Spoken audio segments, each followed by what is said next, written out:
Selamat datang di channel Hidden Anime. Pernahkah kita kepikiran dari mana asal muasal anime isekai? Gimana gitu bisa kepikiran untuk ke isekai? Awalnya itu gimana? Isekai sendiri itu artinya adalah dunia yang berbeda atau dunia lain. Bahkan di anime, isekai itu sudah menjadi genre. Ditambah banyak sekali orang yang suka dengan anime yang berbau isekai.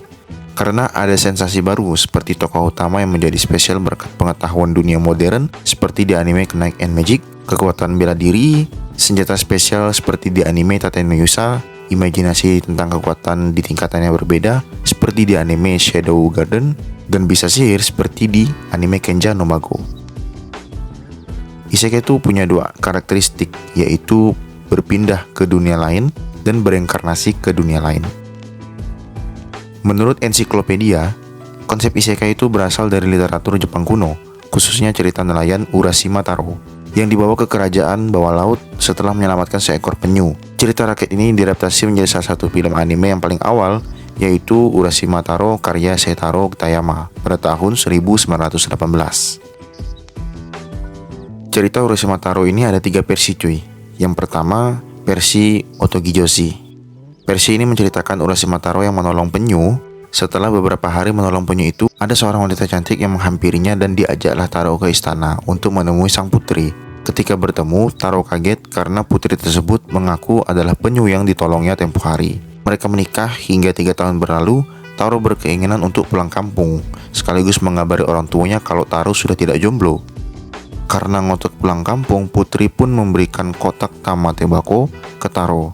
Setibanya di kampung, ternyata desanya sudah tidak ada lagi, dan dikabari bahwa ada makam bernama Taro beserta keluarganya di atas bukit.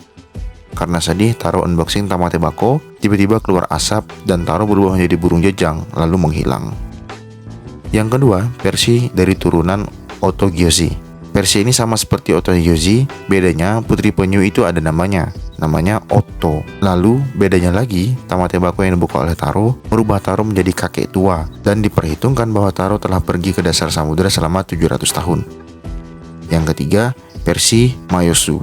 Versi ini sedikit berbeda dari versi sebelumnya, menceritakan Taro yang sedang mancing di laut selama 7 hari dan bertemu dewa laut yang bernama Putri Penyu. Setelah akrab, mereka pun menikah dan pergi ke istana laut. 3 tahun berlalu, Taro pun ingin pulang kampung dan diberi tamate bako.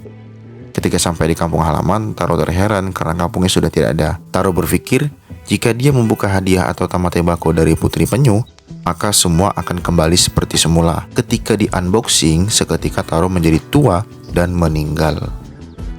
Nyatanya, anime isekai konsep awal itu berasal dari cerita rakyat.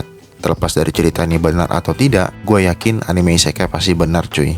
Wibu. Ada sedikit pertanyaan di benak gue mengenai anime isekai ini cuy. Coba deh, kenapa anime isekai itu belakangan ini sering muncul dan banyak sekali yang suka di Jepang? Ini pendapat beberapa teman gue.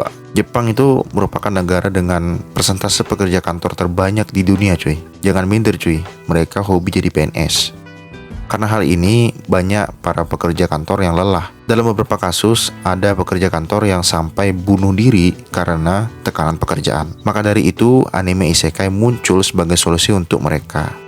Anime isekai menawarkan konsep jika kita mati karena kelelahan bekerja, maka dewa akan memberikan tempat terbaik untuk reinkarnasi. Seperti di anime Kamitachi ni Hiroareta Otoko, lalu Slime Toshi, dan Knight and Magic. Selain itu, anime isekai juga sering menempatkan pekerja kantoran sebagai tokoh utama dalam ceritanya. Dibuktikan di beberapa anime seperti di anime Tensura dan Todemo Skill de Isekai Horomeshi. Selain untuk pekerja kantoran, anime isekai Jepang juga sering menargetkan pelajarnya sebagai tokoh utama dalam cerita anime isekai. Mungkin alasan yang agak kelam, tapi jika diulas lebih luas, anime isekai lebih menghibur dibanding anime mainstream lainnya cuy. Ini pendapat teman gua ya. Gimana pendapat kalian? Silahkan komentar. Baiklah, itu dia sedikit cerita mengenai asal-muasal anime isekai dan sedikit konspirasi berkedok pendapat. Like video ini jika suka dan jangan lupa subscribe cuy. Arigatou gozaimasu.